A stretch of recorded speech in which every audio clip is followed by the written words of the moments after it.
Katakan, Kau Bapa yang baik.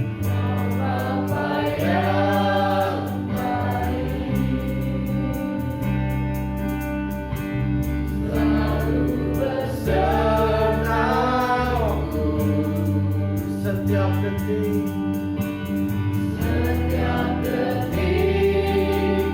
setiap waktu, Kau perhatikanku. Kau Bapa yang setia,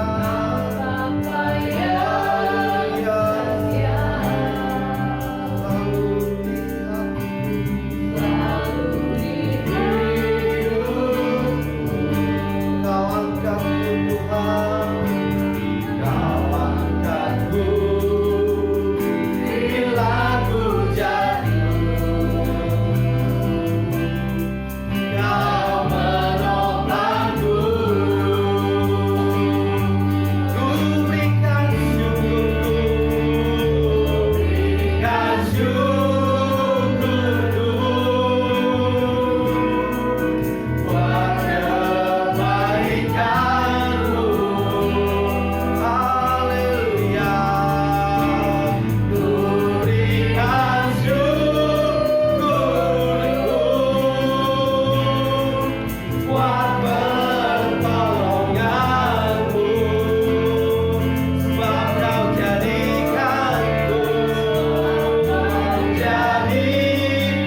apakah dia benar-benar melawat setiap kita. Hanya kita pribadi dan Tuhan yang tahu. Tapi pada siang hari ini dia ada di tengah-tengah kita, menjamah setiap kita, mengurapi setiap kita. Apapun yang menjadi pergumulan Bapak Ibu Saudara, permasalahan, dia ada memandang setiap kita. Buka hati kita Bapak Ibu Saudara, sehingga firman-Nya pada siang ini menjadi kesukaan bagi kita, menjadi berkat, menjadi damai sejahtera bagi setiap kita. Haleluya. Haleluya. Terima kasih Tuhan. Haleluya. Ini saya minta dengan kasih untuk Bapak Rio masuk di dalam doa sebelum firman Tuhan.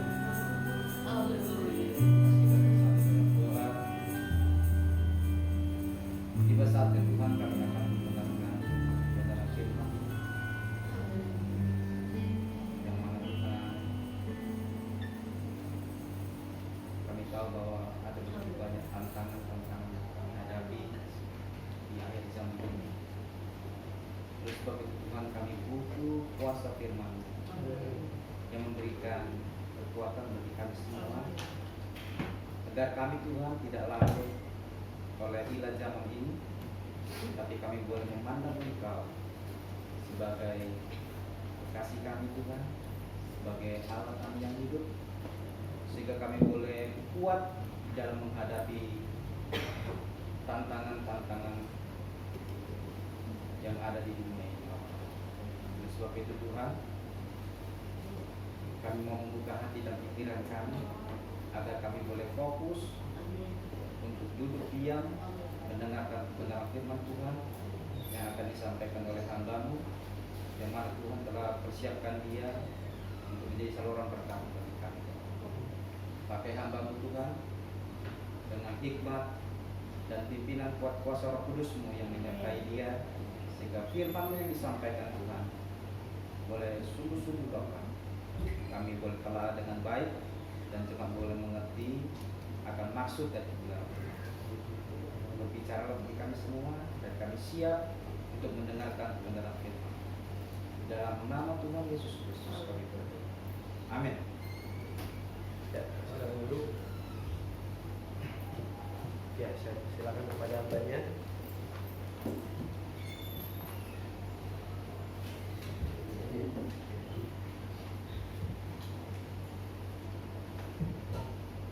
Shalom. Shalom. Puji nama Tuhan. Kita sudah menaikkan pujian bagi Tuhan dan memuliakan Dia.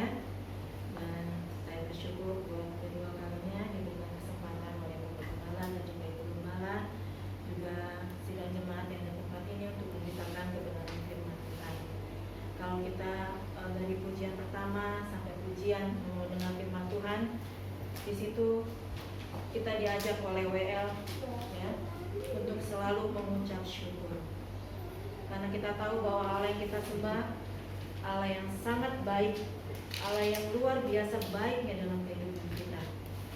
Puji nama Tuhan. Untuk itu kita semua, kita ada karena kita butuh dengan Tuhan. Amin.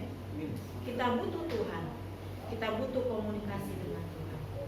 Biar pada pagi hari ini firman Tuhan buat kita semua, buat saya, buat saudara sekalian, datang di dalam 1 Petrus pasal yang keempat,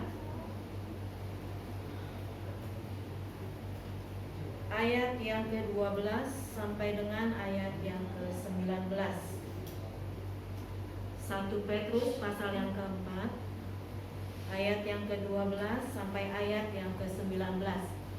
Saya jemput kita semua berdiri. Kita akan bacakan ayat ini bersama-sama, ayat 12 sampai ayat yang ke-19. Judul perikop yang diberikan oleh LAI, menderita sebagai Kristen. Saya hitung 3, 2, 1. Saudara-saudara yang terkasih, janganlah kamu heran akan nyala api siksaan yang datang kepadamu sebagai ujian, seolah-olah ada sesuatu dapat terjadi atas kamu.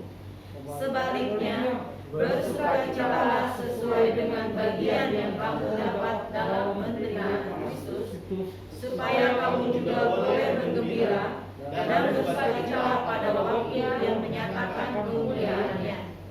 Berbahagialah kamu jika kamu dinista karena nama Kristus, sebab roh kemuliaan yaitu roh Allah ada padamu. Janganlah ada di antara kamu yang harus menderita sebagai pembunuh, atau pencuri, atau penjahat, atau pengacau. Tetapi jika ia menderita sebagai orang Kristen, maka janganlah ia malu, melainkan hendaklah ia memuliakan Allah dalam nama Kristus itu. Karena sekarang telah tiba saatnya penghakiman dimulai, dan pada rumah Allah sendiri yang harus pertama-tama dihakimi. Dan jika penghakiman itu dimulai pada kita, bagaimana kesudahannya dengan mereka yang tidak percaya pada Injil Allah? Dan jika orang benar hampir-hampir tidak diselamatkan, apakah yang akan terjadi dengan orang fasik dan orang berdosa? Karena itu, baiklah juga mereka yang harus menderita karena kehendak Allah, menyerahkan jiwanya dengan segala berbuat baik kepada Pencipta yang setia. Demikian firman Tuhan, silakan untuk kembali. Saya beri judul firman Tuhan pada pagi hari ini, menanggung penderitaan secara benar. Berbicara mengenai penderitaan, itu seringkali dialami oleh orang percaya dan juga orang tidak percaya. Berarti dialami oleh semua orang. Dan kita mau tahu ya bahwa hidup kita tidak lepas daripada penderitaan dan pergumulan. Anak saya, dia katakan, "Ma, lebih enak sekolah daring." Karena ternyata setiap hari dia dikata-katain melulu sama teman-temannya. Kalau istilah sekarang tuh dibully ya. Dia katakan orang Kristen itu Tuhannya pakai kancut doang. Ya. Dia sering, karena dia dekat sama saya, jadi sering cerita, "Mah, aku kalau bisa SMP nggak mau lagi negeri mah," katanya. Karena cuma aku sama temanku doang, cuma 2 orang di kelas itu yang agama Kristen, Maes Kristen, yang satu Katolik. Ya, jadi yang Katolik ini gampang berkompromi dia sama yang sebelah ya. Jadi anak saya selalu setiap hari, setiap pulang sekolah, "Ma, aku dikatain, Ma," katanya, "Tuhan Yesus kamu tuh udah mati," katanya. Itu setannya katanya gitu. Jadi buat dia itu suatu penderitaan buat dia. Mungkin di rumah dia disayang oleh orang tuanya ya, diperhatikan oleh keluarganya, tapi dia juga mengalami penderitaan. Makanya waktu dia katakan, "Ma, lebih enak sekolah online, aku nggak ketemu langsung sama teman-teman." Dan saya juga waktu nganter dia untuk tur di sekolah, memang begitu anak-anaknya ya. Tapi kalau sama saya mereka takut, orang tuanya juga takut sama saya. Ya, saya katakan, kalian nggak boleh kalau beda agama itu saling menghina. Saya kata, "Mais pernah nggak menghina kamu?" Nggak pernah, Mama Mais. Ya. Memang seperti itu ya dilemanya kalau kita sekolah di negeri dengan minoritas, pasti setiap hari tuh bulian itu pasti ada. Apalagi kalau udah menjelang hari Paskah, hari kelahiran Tuhan Yesus ya, pasti selalu dikata-katain. Nah itu dikatakan Maes pun mengalami penderitaan. Sebagai contoh juga ya, pas sebagai contoh Maes. Nah dikatakan bahwa hidup kita nggak lepas daripada penderitaan dan pergumulan. Memiliki anak ya, seorang istri harus menderita dari mulai dia hamil, ngidam ya, sampai dia melahirkan ya, mulusnya itu luar biasa. Saya ngalamin juga saudara, walaupun harus dioperasi, saya ngalamin dulu ya, karena saya berjuang untuk lahir normal. Jadi begitulah dikatakan bahwa sukacita dan penderitaan itu seperti mata uang yang tidak bisa ya, jadi satu. Nah, apa kata Alkitab tentang penderitaan? Sebelum kita mengupas ayat ini dari ayat yang ke-12 sampai 19, saya katakan apa yang Alkitab katakan tentang penderitaan. Yang pertama, penderitaan merupakan kehendak Allah bagi kita. Kita buka di dalam 1 Petrus 4 ayat yang ke-16. Di situ dikatakan, tetapi jika ia menderita sebagai orang Kristen, maka janganlah ia malu, melainkan hendaklah ia memuliakan Allah dalam nama Kristus itu. Ya, saya selalu mengajarin ke Mas, kamu nggak boleh berantem. Ya, di situ saya katakan kamu nggak bakalan menang karena dari 48 anak kamu cuma sendiri. Saya bilang biarin aja, ya. Tapi saya tanamin ke dia, apapun yang dikatakan orang bahwa Tuhan kita seperti apa, saya katakan buat kamu, Tuhan itu adalah penyelamat kamu, juru selamat kamu, gak bisa ditukar oleh apapun. Maka dia mulai tenang, ya. Saya katakan, Mas, jangan takut lagi, ya. Karena katakan apapun yang terjadi, dikatakan kita memang harus seperti itu, Dek. Karena kita orang yang sedikit di situ, ya. Kita nggak bisa memungkiri, mungkin juga Ino Mali waktu SD atau SMP juga pernah gitu ya, di teman-teman. Saya juga waktu SD negeri, SMP negeri juga sering dikatain. Saya kan bukan ayah saja, mama juga dulu negeri sering dikatain pakai kancut doang, ya. Yang ganti itu bukannya yang bangkit itu bukannya Yesus tapi orang lain yang mukanya sama kayak Tuhan Yesus. Itu mau udah lama, Mas, ya. Nah, yang dikatakan bahwa penderitaan adalah kehendak Allah. Jadi katakan di sini, tetapi Petrus katakan, tetapi jika ia menderita sebagai orang Kristen, maka janganlah ia malu, ya. Melainkan hendaklah ia memuliakan Allah dalam nama Kristus itu. Suatu kali saya baca WA di cucu emak, ya, Melda menanyakan, saya bukan nggak bisa jawab ya sebenarnya. Padahal katanya bahwa WTC itu katanya banyak anak Tuhan juga yang mati. Ya, saya cuma tertawa aja sama bapaknya Maya. Aduh, pertanyaannya harusnya Melda tuh sebagai anak hamba Tuhan mesti banyak belajar gitu ya. Bahwa hidup kita, mati kita, Tuhan yang sudah tentukan. Puji Tuhan ya, waktu itu Ibu Lilit langsung jawab bahwa itu adalah kehendak Tuhan. Kita mau mati dalam pesawat, kita mau mati dalam apapun, itu kalau udah kehendak Tuhan, bukan karena Tuhan gak mau menolong kita, memang itu takdir kita sudah Tuhan, pas kita istilahnya kita sudah ditentukan oleh Tuhan. Mati dalam penganiayaan, ya. Dan selanjutnya, tadi yang pertama, penderitaan merupakan kehendak Allah bagi kita. Yang kedua, penderitaan memiliki tujuan. Jadi kenapa kita harus mengalami penderitaan?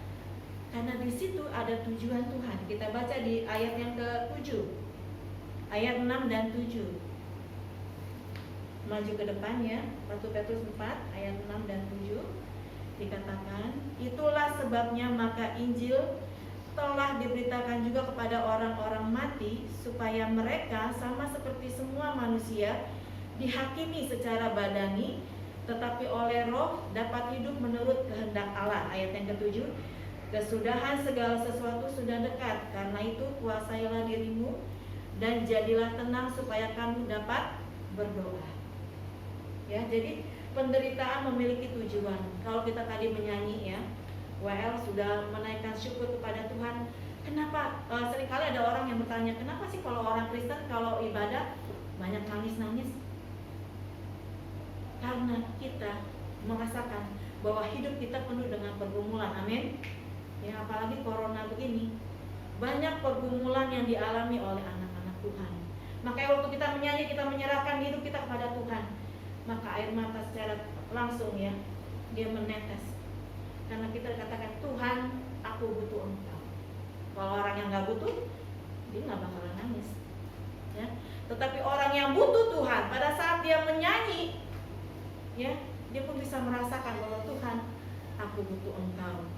Dan yang ketiga, kita harus mengikuti penderitaan Kristus atau teladan yang diberikan oleh Yesus. 1 Petrus 2 ayat yang ke-19. Karena kita mengikuti teladan Yesus. 2 ayat yang ke-19 dikatakan di sana, sebab adalah kasih karunia jika seorang sadar, karena sadar akan kehendak Allah, menanggung penderitaan yang tidak harus ia tanggung. Jadi sebagaimana guru besar kita Yesus Kristus memberikan teladan kepada kita, dia hidup Ya, dari dia lahir, dia tidak pernah hidup enak, saudara. Dia harus lahir di kandang yang hina. Dia harus ada di kawanan gembala dan juga domba-domba. Padahal dia raja di atas segala raja. Dan Bapak Gembala katakan dia hidup sebagai tukang kayu, bantuin bapaknya Yusuf. Punya adik banyak. Ya, dari Yusuf dan Maria punya adik lagi dia. Ya, jadi betapa luar biasanya yang dia harus tanggung. Sebagai anak muda dia harus menjadi tulang punggung bagi keluarganya. Memang nggak diceritakan dalam Alkitab, tapi dia katakan dia menjaga kehidupannya kudus sampai dia mati di kayu salib. Ya, dan dikatakan di sini bahwa penderitaan yang dia alami, salib itu, saudara, kalau buat orang Yahudi adalah sesuatu yang memalukan. Penjahat perkosaan itu lebih baik daripada orang yang disalib. Ya, itu bagi penjahat besar. Makanya waktu yang Barabas sebagai orang yang yang brutal, dikatakan bisa diganti sama Tuhan Yesus. Ya, padahal setiap hari dia mengajar di bait Allah, dia menyembuhkan orang, dia membangkitkan orang mati. Dosanya disamakan kepada Barabas. Mereka lebih memilih Barabas daripada Yesus. Dan itu juga udah kehendak Tuhan. Seringkali dalam hidup kita ada yang kita merasa kita kayaknya merasa nggak adil nih dalam hidup kita. Ya. Siapa yang mau menderita hidupnya selama seumur hidup menderita? Nggak ada yang mau ya, saudara. Tetapi dikatakan kalau hal itu terjadi, dikatakan kita harus tetap mempunyai tujuan hidup, ya, tujuan bahwa penderitaan ini hanya sementara. Ya, kalau kita baca tadi 1 Petrus dikatakan bahwa nanti kita akan masuk kepada surga yang mulia, yang kekal. Nah, jadi ada 3 hakikat. Tadi Alkitab mengatakan tentang penderitaan.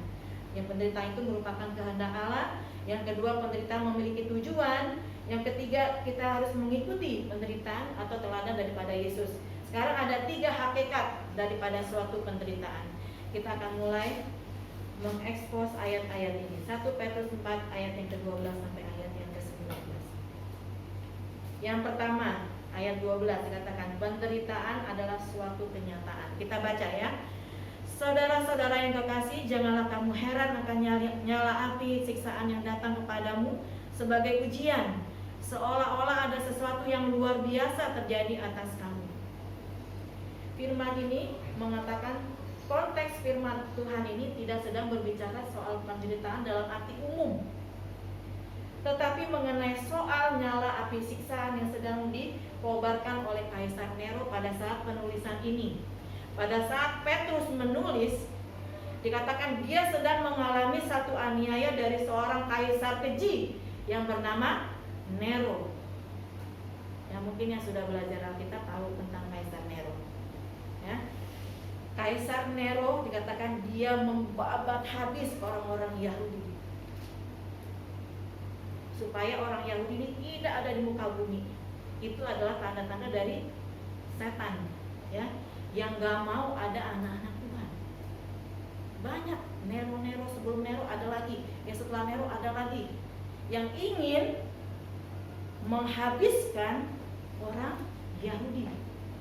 Ya, jadi Petrus mengatakan dalam ayat ini, janganlah kamu heran akan nyala api siksaan yang datang kepadamu sebagai ujian, seolah-olah ada sesuatu yang luar biasa terjadi atas kamu. Jadi pada saat itu orang-orang percaya sedang dikejar-kejar. Mereka nggak bisa beribadah seperti kita. Ya. Mereka harus dikejar-kejar, dan jika mereka tertangkap, ya, mereka akan dijadikan sebagai penerang jalanan, diikat, ya, diikat di kayu yang besar dan dibakar hidup-hidup. Jadi buat penerang di jalan orang kalau habis ditangkap, mau perempuan mau laki semua dibikin seperti itu. Ya, jadi buat penerang jalanan, dibakar semua orang. Betapa kejamnya Kaisar Nero. Maka dikatakan oleh Petrus di sini kepada jemaat di situ, ya, dikatakan bahwa jangan seolah-olah sesuatu yang luar biasa terjadi. Itu nyata. Bahwa penderitaan yang dialami oleh gereja itu nyata akan terjadi. Ya, bukan khayalan, bukan dongeng. Dan dikatakan lagi, banyak orang percaya mati syahid dalam pergumulan dengan penderitaan yang sangat berat karena dikejar-kejar, disiksa, dan kemudian dibunuh. Tadi saya katakan mereka menjadi penerang bagi jalanan. Firman Allah menasihatkan, jangan kamu heran. Artinya penderitaan itu adalah suatu fakta. Seseorang harus menyadari bahwa penderitaan karena kebenaran, karena Injil dikatakan yang menyebabkan kita mati itu sebagai suatu kenyataan. Banyak teman-teman saya yang ditugaskan ke daerah, banyak yang mati, saudara. Ada yang dibunuh, ada yang diperkosa.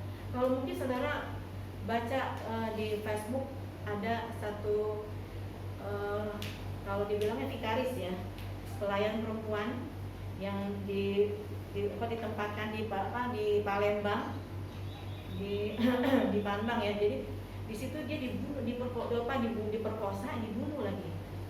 4 orang yang bunuh dia. Karena dia dia lagi nganter anak jemaatnya ya untuk mencari apa gitu, dia mereka mencari keperluan. Pas tengah jalan dihadang karena cintanya ditolak sama dia. Itu 4 pemuda itu. Akhirnya di hutan itu diperkosa dia sampai mati. Apa Tuhan adil seperti itu? Ya kalau orang yang nggak kenal Tuhan pasti pertanyakan, itu kan hamba Tuhan yang sedang melayani loh, kok matinya tragis bener? Ya harus diperkosa, harus ini. Ya memang sudah jalannya. Dikatakan dia harus mengalami, dikatakan dia jangan heran karena penderitaan itu nyata, ada, ya, bukan nggak ada. Nah, sebuah kesaksian yang luar biasa melalui penderitaan seorang martir yang bernama Polikarpus. Mungkin semua udah tahu tentang Polikarpus ya. Yang kuliah pasti udah tahu. Polikarpus itu bapak gereja, seorang uskup dari Smyrna yang meninggal pada tahun 115 Masehi. Dia adalah murid Rasul Yohanes dan dia sangat tua menghadapi kematian. Jadi waktu dia mau mati itu udah tua umurnya ya. Nah, dikatakan di sini pada saat prokonsul memerintahkan untuk menarik ucapan mengutuki Kristus. Jadi prokonsul pada saat itu mereka ingin Polikarpus ini mengutuki Tuhan. Kutuki dia, kalau nggak kamu akan saya hukum mati. Ya.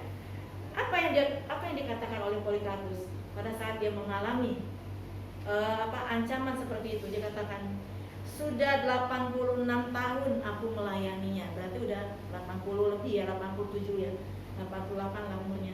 Dikatakan sudah 86 tahun aku melayaninya, dan dia katakan tidak pernah melakukan yang jahat terhadapku. Tuhan tidak pernah melakukan yang jahat terhadapku. Bagaimana mungkin aku menghujat raja yang menyelamatkanku? Itu kata-katanya. Nah, dikatakan 3 hari sebelum kematian. Jadi dia divonis mati. Ya, 3 hari sebelum kematiannya dia bermimpi dan menyimpulkan, aku akan mati dan dibakar hidup-hidup. Tetapi dia tidak terbakar. Sebelum dia mati dia mimpi dulu kalau dia akan dibakar. Dan pada saat dia dieksekusi, dikatakan waktu dia dibakar, dikatakan dia tidak mengalami pembakaran itu, seperti Sadrak, Mesak, dan Abednego dan Daniel, 4 orang itu. Ya. Waktu walaupun mereka dikatakan panasnya 7 kali lipat panasnya, tetapi katakan mereka baik-baik saja, rambutnya pun nggak ada bau gosong. Itu saudara. Ya. Makanya dikatakan kenapa mereka yang mengalami aniaya, yang mengalami peristiwa sadis itu, mereka bersuka cita loh, kayak Stefanus, ya. Waktu dirajam oleh orang-orang Yahudi, dikatakan Tuhan ampunilah mereka karena mereka tidak tahu apa yang mereka perbuat. Batu dari yang besar apa yang kecil, katakan dia tidak mengalami sakit, malah dia senyum, dia menghadap. Karena apa? Di atas dia surga sudah terbuka.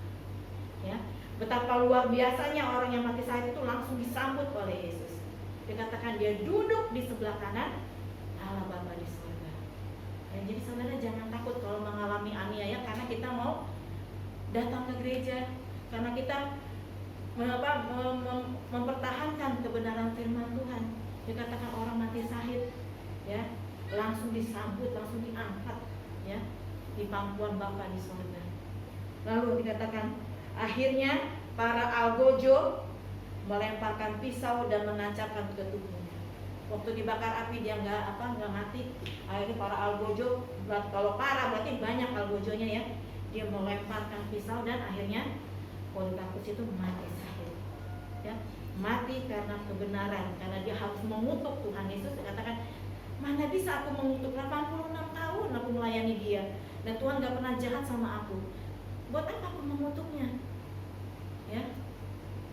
Nah, setelah itu dikatakan dia mati dan dikatakan lewat kematiannya banyak syahid-syahid lain yang mengikuti jejaknya. Ya. Banyak bapak-bapak gereja yang dimasukin ke kandang singa karena firman Tuhan untuk menyelamatkan orang-orang yang belum diselamatkan. Yang kedua, penderitaan adalah suatu motivasi untuk bersukacita secara murni. Ayat yang ke-13. Sebaliknya, bersukacitalah sesuai dengan bagian yang kamu dapat dalam penderitaan Kristus, supaya kamu juga boleh bergembira dan bersukacita pada waktu Ia menyatakan kemuliaannya.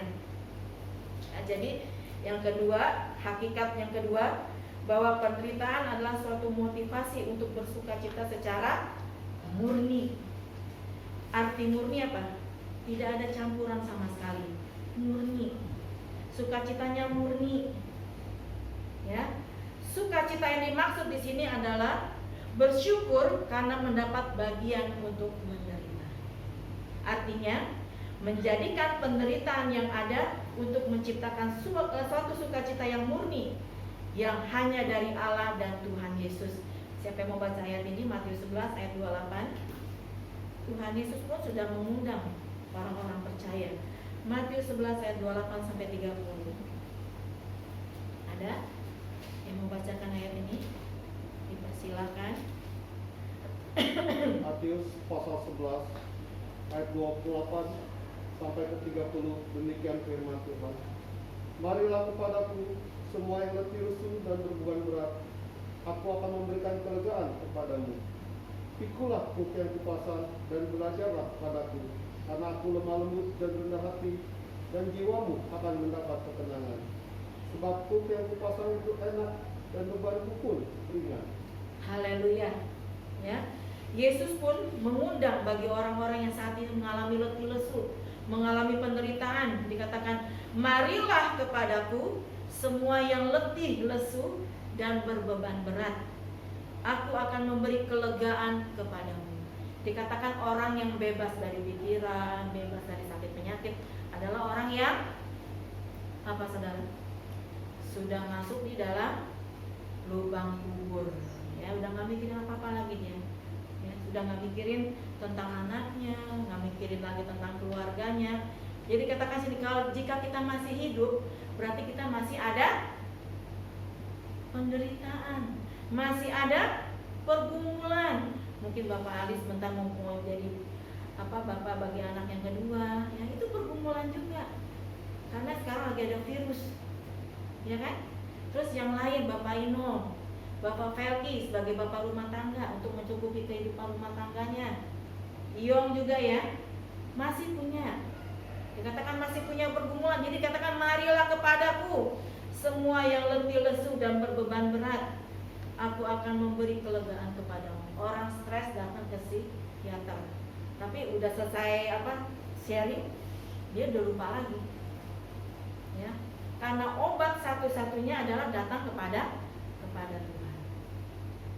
Lalu dikatakan di sini, pikulah kuk yang kupasang dan belajarlah kepadaku, karena aku lemah lembut dan rendah hati, dan jiwamu akan mendapat ketenangan. Kuk seperti kuda ditaruh ini ya, pelana gitu ya. Terus kalau sapi yang buat membajak ditaruh kuk, supaya apa? Supaya kita nggak bisa kemana-mana. Ada yang mengendalikan kita. Dikatakan kuk yang kupasang itu enak, ya. Dan jiwamu pun akan mendapat ketenangan. Bahwa penderitaan yang kita alami, pergumulan kita alami, dikatakan walaupun kamu mengalaminya, tapi dikatakan apa? Kuk yang kuberikan ini adalah kuk yang kupasang ini enak, ya. Dan jiwamu akan tenang. kalau engkau bersama dengan Tuhan. Ya, jadi jika kita mengalami masalah, mengalami persoalan, ibu-ibu, ya, datang kepada Tuhan. Ya, ada undangan di sini. Semua yang letih lesu dan berbeban berat. Ibu-ibu kita yang saat ini cuma bisa lihat dari online, ya, dari daring, dikatakan ada beban dalam hidupnya. Biasa ya saudara, kalau misalnya kita berbeda ya, kalau kita ibadah seperti ini, kita bisa langsung nih. Tapi kalau di online, kita dengar kadang-kadang kan ada rasa capek juga, lelah juga ya. Saya juga belajar online capek saudara. Saya bilang kalau saya sukanya tatap muka, karena bisa langsung bertanya kepada dosen, ya kan, tanya langsung. Kalau ini kita kan terbatas, mau tanya ini waktu sudah mau habis. Ya, jadi alangkah indahnya kalau kita langsung datang kepada Tuhan. Dan yang ketiga, hakikat yang ketiga, penderitaan adalah suatu kebanggaan. Ayat 15 dan ayat yang ke-16 di dalam 1 Petrus 4. Saya bacakan buat saudara. Janganlah ada di antara kamu yang harus menderita sebagai pembunuh, atau pencuri, atau penjahat, atau pengacau. Tetapi jika ia menderita sebagai orang Kristen, maka janganlah ia malu, melainkan hendaklah ia memuliakan Allah dalam nama Kristus itu. Kenapa saya bilang penderitaan itu adalah suatu kebanggaan? Karena kita menderita buat Tuhan, ya, bukan buat diri kita. Dikatakan di sini ayat yang ke-15, jangan kamu menderita karena membunuh, mencuri, atau penjahat, ya. Tetapi karena nama Yesus engkau menderita, itu kita bangga, ya. Kita percaya Allah pada saat mengalaminya. Wujud dari rasa bangga kita adalah bukan merasa gembira atau berpesta, tetapi dalam pergumulan kita terus memuliakan Allah dalam Kristus Yesus dan menguji iman kita, apakah kita akan meninggalkan iman kita atau tidak.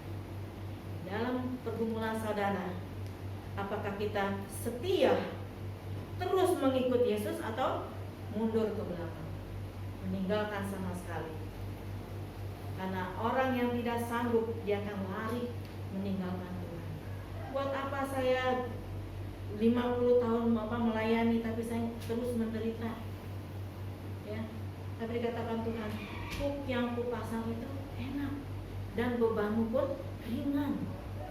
Ini ringan buat Tuhan. Ya, Tuhan kata, kalau Tuhan bilang ringan, kita percaya nggak? Percaya. Ya, katakan apa yang kamu alami, ya, katakan tidak lebih daripada kekuatan kita. Apa yang kita alami saat ini, ya, pencobaan yang kita alami tidak melebihi kekuatan kita. Mari saudaraku, firman Tuhan yang singkat pada pagi hari ini mengajarkan saya dan saudara bahwa penderitaan itu nyata, ya, bahwa Tuhan itu turut bekerja mendatangkan kebaikan bagi kita, dan kita juga mau bersukacita di dalam pergumulan kita, ya. Kita cerita sama orang paling, ya, saat itu doang kita mendapatkan. Tapi kalau kita cerita sama Tuhan, di dalam doa kita dikatakan Tuhan akan memberikan jalan keluar bagi kita. Jadi nama Tuhan, biarlah firman Tuhan ini menjadi kekuatan kita bahwa corona bukan segala-galanya, ya. Yesus adalah segala-galanya dalam hidup kita. Dan kita mau terus bersandar kepada Tuhan. Kita naikkan pujian yang terutama di dalam hidup kita, meninggikan nama Yesus.